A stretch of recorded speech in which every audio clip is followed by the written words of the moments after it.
At ito na yung tamang panahon na pinakahihintay natin, na mabasbasan at maging legal ang ating pagsasama. Simula sa araw na to, pinapangako ko na alagaan, iingatan at pagsilbihan ko kayo ng ating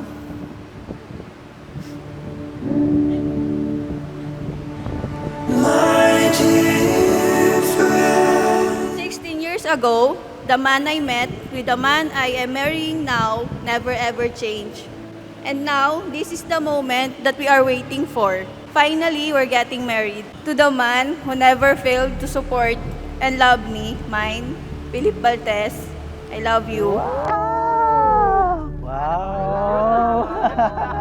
Guys, go! Wala na akong ibang maisip ibigay sa'yo, kundi yung sarili ko. Cherish every moment today. I love you, Abby.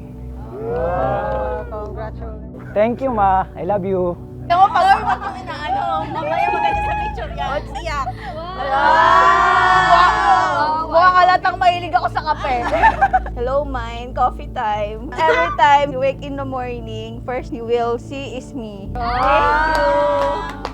Hi pa, thank you sa gift. Alam na alam mo kung ano yung magagamit ko araw-araw.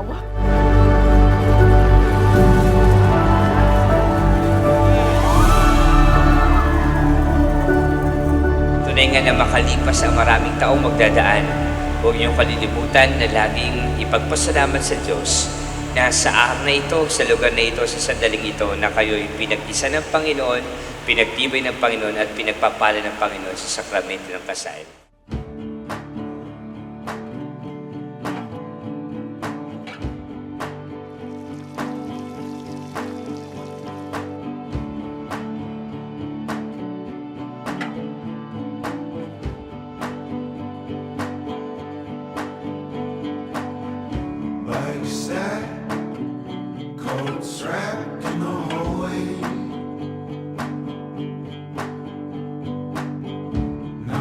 To the love of my life.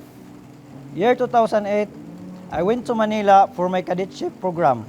So nag-message ako sa isang kaibigan na matagal nang nag-stay sa Manila to take me in-house. We're in Taguig City. Afterwards, he invited me to go his friend's boarding house. And that time, I spotted a sexy and pretty girl eating an apple on that time. And which is you mine? Year 2008, when I was working in Manila and living in boarding house somewhere in Taguig, a friend of friends visit to our boarding house.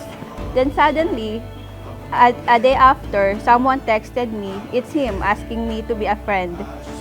And to cut it short, the beginning of our story, from strangers to lovers, destiny right, and now we're in a relationship for 16 years.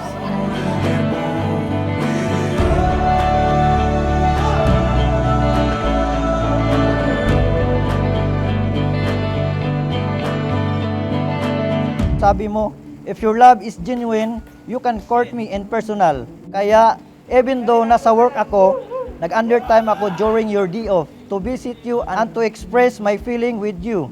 Hanggang sa time na pinakahintay ko na sinagot mo na ako. Yan yung time and you make me fall deeper in love with you.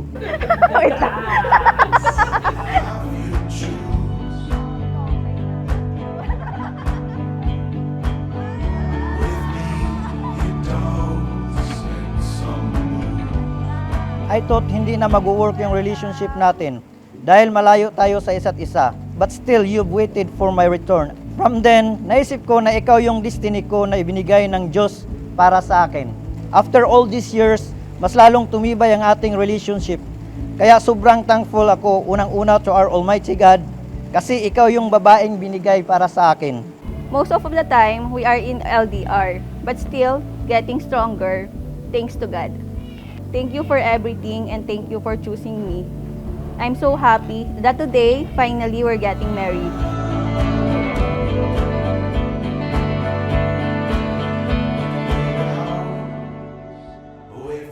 Nagpapasalamat ako sa Diyos na ikaw ang binigay niya sa akin na makakasama ko habang buhay.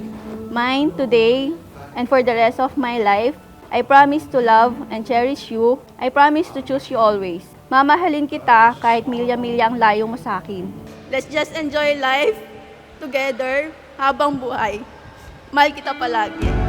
So we build a house.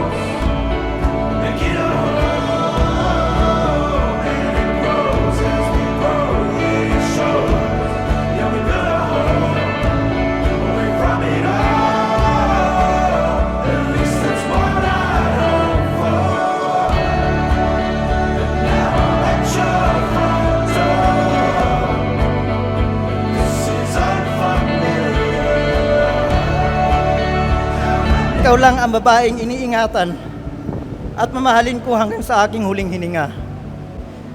Mine, ito ang aking sumpa at ito din ang aking pangako sa iyo. I love you. In a small